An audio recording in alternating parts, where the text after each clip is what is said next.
Hey guys, welcome back in. Today, I'm going to show you the best mid to late game build you can put together in Dune Awakening. Now, if you haven't seen my beginner build for early game, you can check that out in the description below. It focuses on high speed and mobility, paired with point blank damage using shotguns and then drill shots. I still do find it to be the best entry level build for the weapons available at that point in the game. Today's build is something you will start building towards around mid to late game. It will instead shift to a ranged rifle build focused on a few powerful unique items. Beyond that, it will still have high mobility, allowing you to maneuver Arrakis without any delay to complete whatever your objective is. I will assume that you've unlocked all the classes or are working on it, and I have guides on the channel that can help you easily do that as well if you haven't. As always, mobility is important for me, as I want to prioritize that for movement, for questing, for gathering, whatever I'm doing. However, we do have flexible skill slots, and I'll review that in the later part of this video in the skill section. Feel free to skip around if needed, but I'll begin this build with a brief explanation and a showcase of what it looks like in combat. We are building primarily around the Fivefinger Tripleshot rifle. I absolutely love this weapon. It definitely feels better than anything else I have used. However, we will need to farm it to get it for a little bit. That's going to require us to have an Ornithopter. Beyond that, we will have a sniper rifle to pair up and maximize our range advantage with this build. The concept is, you take a lot more damage in Dune Awakening as you progress into the late game. So using range, we can minimize our incoming damage and really take burst shots at enemies from cover when we want to.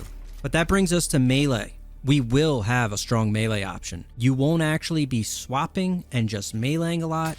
There are specific moments, and here is why. The enemy AI has been adjusted to be a bit more annoying. Melee only can be a bit tedious against other melee opponents. So we will have an option where we just parry them. We'll range targets, we'll focus them with our triple shot, and then heavies with shields, I save them for last, and I usually just melee them. Alternatively, you could bring a drill shot to deal with them, but I hate to juggle a drill shot because 2 heavy attacks get the job done on these guys. So most of our fighting is a stand your ground, ranged combat from cover. When it comes to melee enemies, let them come and invite their attack. We will parry them, and what I absolutely love about this playstyle is you do not waste time dancing with these idiots. If you drill shot them, they will dodge spam you. Your other option here is to break out a disruptor and unload 36 rounds into them just to break their shield. This is really your best option. It opens you up to finish them with a heavy attack as well, and this is pretty much our combat rotation. I'll explain the minimal use of skills in the skills section, but it's really mostly mobility there. You do have options to flex other skills though. Here's the weapons you can acquire. Firstly, the Fivefinger Tripleshot needs to be farmed. I'll show you the 2 locations I've farmed, and in a day of doing this, I acquired 2 of these recipes. And 2 of them will last you for weeks. I have not needed to repair it yet. So essentially, we have 2 locations that I farmed, and I believe it drops in other locations within Sheol. Like I think you can go in the Wreck of Delphi. You're going to need a radiation suit to do this. That kind of takes a little more time. There's 2 that are really quick, and I just hit them in passing. When I was doing my quests, I would come and hit these while I unlocked all my classes. When you unlock your classes, you're coming in and out of Haga Basin a lot. So the first one is over here, the edge of Acheron or Acheron, whatever you want to pronounce it. This is a PvP zone, and so is the other one. So you can park your vehicle just outside them. You can also kind of run in and just steal this one or kill them, but I'll show you how to do this either way. So we're parked just outside. Pop your shields on. You see zones changing, so you're going into one. I'm going to be using the triple shot here. We can demonstrate at the same time. But this is also a good way to get some later game loot. It's just kind of a quick hit and run type thing. You're coming in here, you're coming underneath. It looks like it's cleared right now. There are things that spawn outside of another faction, and they kill each other a lot. So this is really easy to get. You come in here, you take the ID band, and then you drop right back down the way we came in, and you have one chest here. This is an easy way to get other things like Ornithopter parts and other vehicle parts. But we also got a lot of spice door aluminum. I acquired hundreds doing these.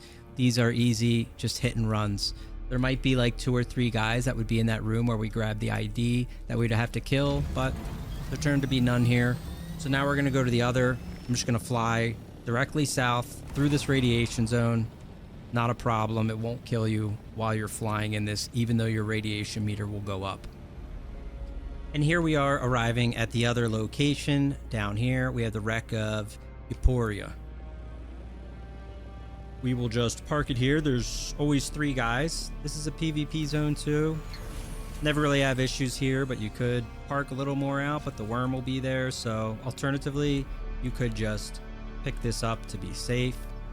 Just make sure you don't get killed while you go in here.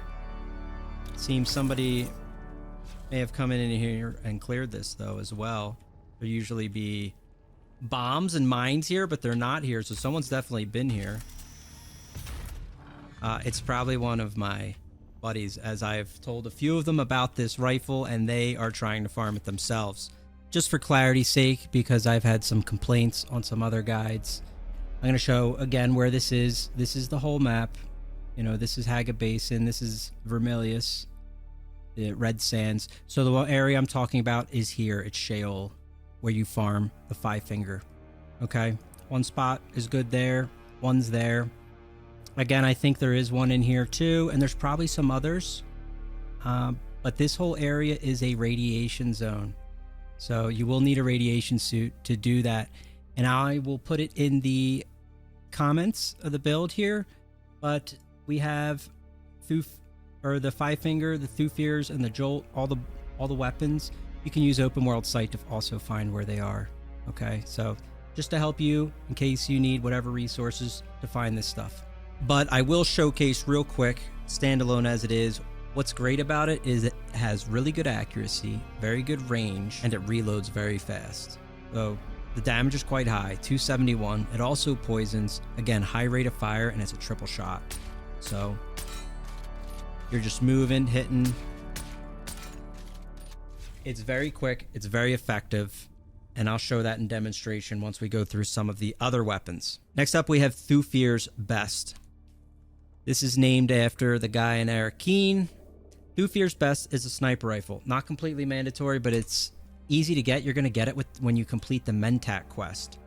You can also get this when you complete a quest from the Crossroads trade post right here. Dangerous Dealings, I believe it is. You will get Thufir's Best. So I actually have 2 of these. Again, they break very slow, and I don't actually use it all that much.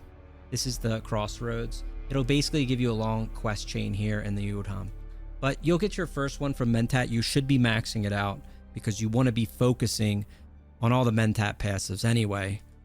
But this is a classic sniper rifle. Also poisons. This poison goes through shields. So even if you have shielded enemies, you can pop them.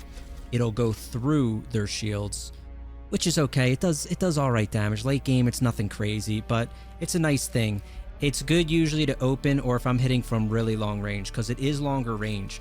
The Fivefinger triple shot is essentially a sniper rifle that doesn't have a scope and rapid fires. It's like a hybrid between a sniper rifle and a Karpov.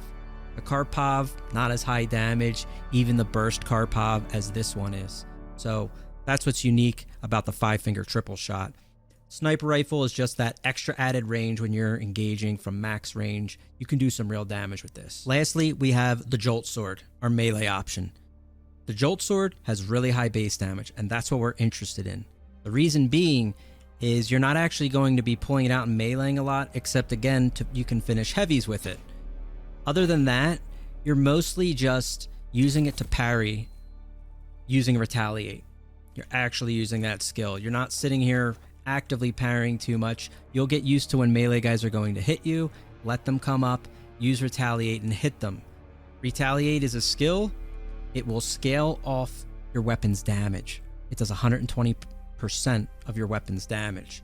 So the idea here is to get a high weapon damage, and thus we have Jolt Sword. You will get this when you complete the Swordmaster quest line. Very easy to do, the Swordmaster quest line. I recommend getting it done. it's really fast to do the Sword Master quest line. Until then, before you do that, you can actually get good melee options in Misa Tiril. You can go inside the temple. There is also one on top. I can show that to you really quick.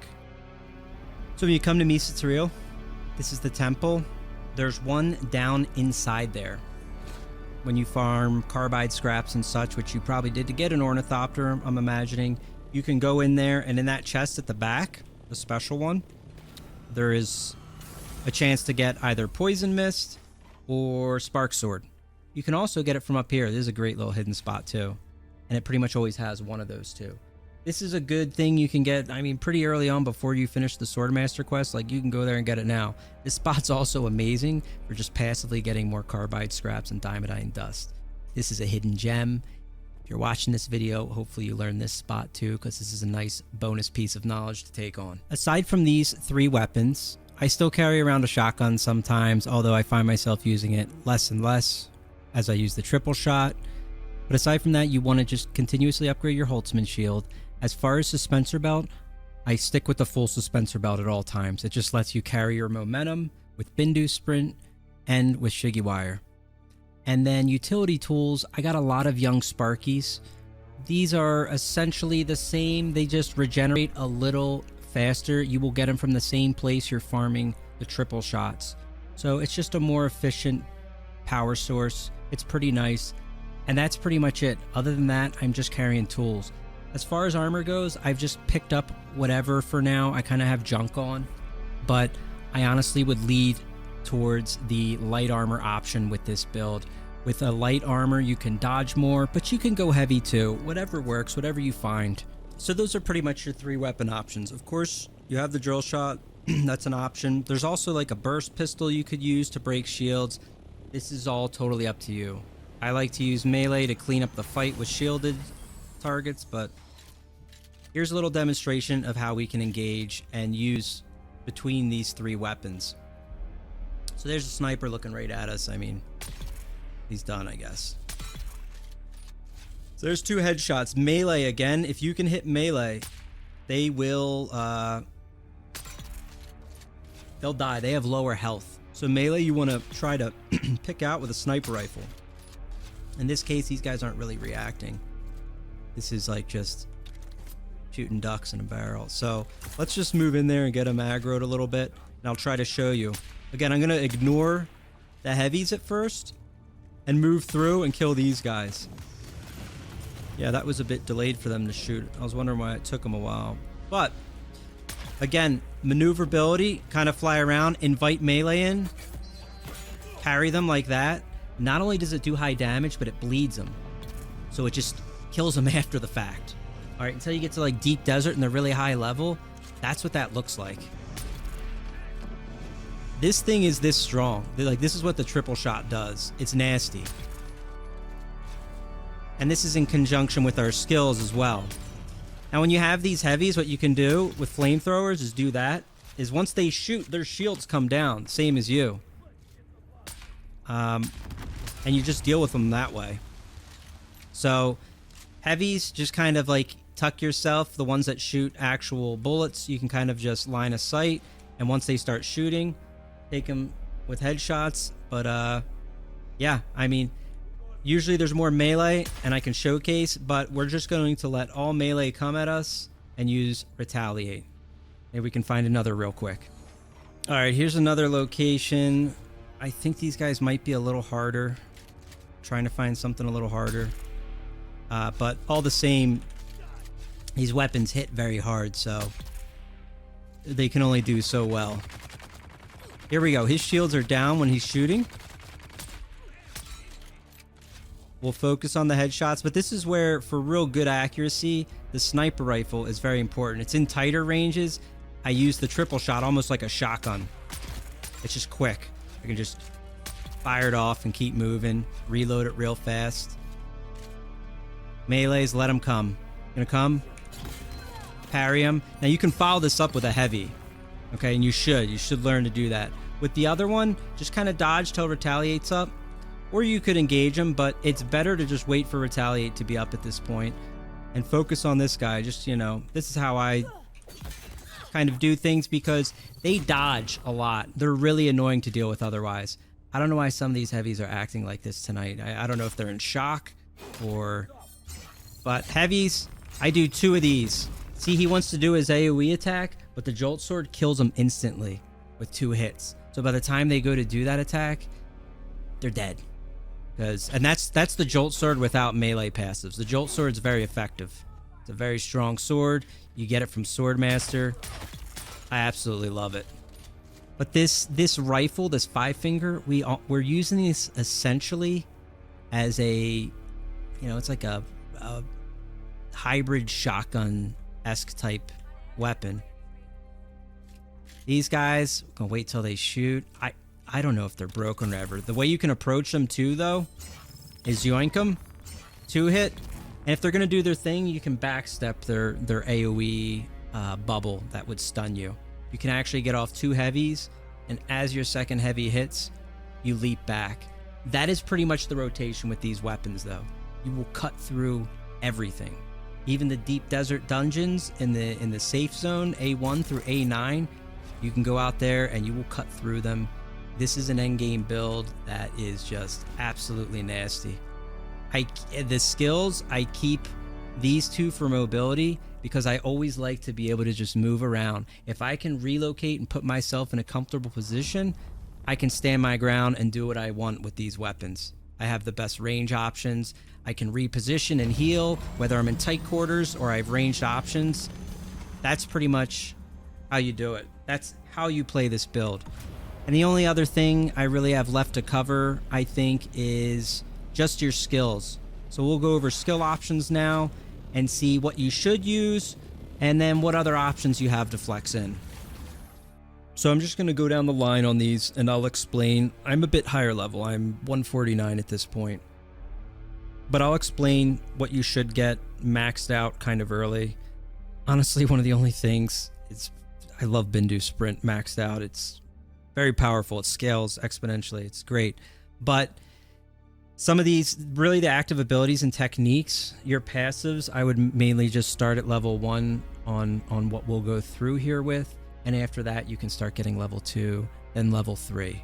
But start with level 1 of most of the skills we go through here. Not everything you need. Some of this stuff is for testing. I'm going to go down the line on each class, what I have open, and let you know what you should get. So Shigewire, obviously. And Battle Hardened, I still use it. There's only one other technique I'd probably swap in here.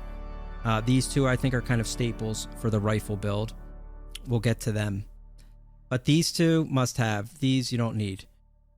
Over here for passives, Suspensor Efficiency is good, so you do want to shoot up to this one. That's nice to have. Range damage is one we're going to look to max out. Okay, Center of Mass is just a leaping point to get up here. I do want Field Maintenance. I do want Gunsmith. For people that want other options, that don't just want these pure mobility options, Energy Capsule is really good. It boosts your range damage by 35%. It's phenomenal. It's great. What don't I like about it? 25-second cooldown only lasts 10 seconds. If I was like a group, maybe with a group and there was like really hard targets that I need to just unload on, and that doesn't happen until like deep desert dungeons, maybe you put it on there, but that's about it. I mean, outside of that, you don't need to activate this. I think you just saw why we were shredding through things. On to Mentat. We're going to move past, get 1 in the Sentinel to max out range damage here. We are maxing out Marksman. This boosts headshot damage. It's almost at no negative, -3 body damage. Okay. And Exploit Weakness is good. For the most part, we don't use this, but some heavier targets like heavies or, again, Deep Desert, Exploit Weakness is good. Once you hit a non-shielded target once, it kicks in and it's helpful there. Rifle damage here, the passive, we do want that. Okay, you're going to max that when you can. Over here, you put 1 in, and then maxing out headshot damage or maxing out assassin shot. These 2 we absolutely want. These are very important. Over here, I do get Iron Will. I put this, when you go into PvP zones, this is something you would swap in here, so that when you're in a PvP zone, if you really hate PvP or whatever, you don't want to deal with people, you can still safely, let me tell you, you can go into a PvP zone, like a drop ship or something, you'll probably be fine. Put on Iron Will, keep your Holtzman shield on, and if you get jumped by a player and you still have Shigiwire and Bindu Sprint, just stay chill and get out. Okay, if you like hate PvP, don't want to deal with it, that's my recommendation. And like 9 times out of 10, you're going to be fine. You'll get out. It's actually very hard to kill someone if they can't capture you with the voice and you have these 2 skills for maneuverability. And even this one, a melee guy comes in on you, just retaliate. All right, you're going to open the fight with an insane edge and probably put him down. But anyway, that's it for there. Okay, Planetologist, this is all just like PvE stuff. I would have more here, but for the sake of making builds, I don't have a lot in this right now. But these are obvious things for gathering that you do want. These things are just, they help you in all sorts of ways. There's great stuff here. You should get them, whether you're mining, survival, climbing. Planetologist is great. It's like all PvE maneuverability stuff. It is very good. Put what you can extra there, okay? I'm mainly focused on delivering you a combat build right now, though. And you put your extras and other stuff here while you're leveling, you should do that. Because you don't have to max all these things I maxed out early game. You start maxing them as you go. Okay, they cost a lot. They cost 1 point originally, then level 2 it's 3, and then the next level's 4. Okay, so the cost really jumps. It's important to just get 1 point in like all the things that are important. So that you could put like 1 point in a lot of these Planetologists. I haven't for other reasons. I'm testing things. Okay, on to Bene Gesserit. We're maxing Bindu Sprint. There's some good skills here that I probably should max, like Vitality for max health. You do want to max this. I don't have the points yet. Recovery is good, and self-healing is very good. These ones are very nice. Sun Tolerance is obviously very useful, not as necessary or required per se, but good skills there. But that's about it from the Bene Gesserit. You could also put one over here in the blade damage for, again, the retaliates. That's actually would be very nice and helpful. On the Swordmaster, and the same thing kind of applies. It's good to put like 1 in the blade damage. You know, we're going to put 1 in the retaliate, obviously, and it's just 1. And at least 1 in the long blade. Okay, you don't have to really pump it up, but it does help, and I think you saw why. I absolutely love the retaliate. I hope other people enjoy it as much as I do. It just saves so much time and it feels really good to do. Beyond that, stamina skills over here is what you get with the swordsman. Optimize hydration, probably the most important, the most beneficial. You should max this. You have max stam up here, which is very helpful.